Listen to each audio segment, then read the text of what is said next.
Classification of virus.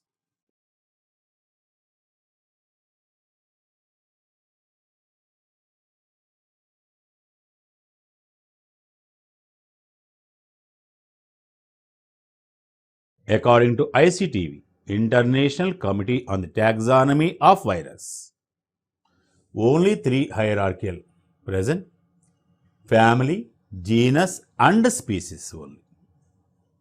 For example, AIDS.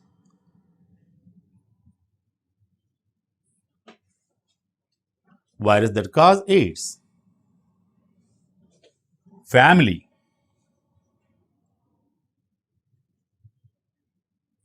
Retroviridae. Genus.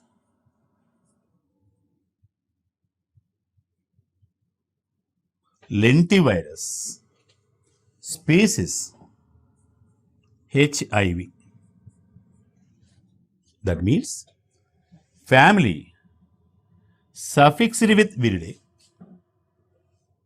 genus suffixed with virus, and species actually what symptom it causes.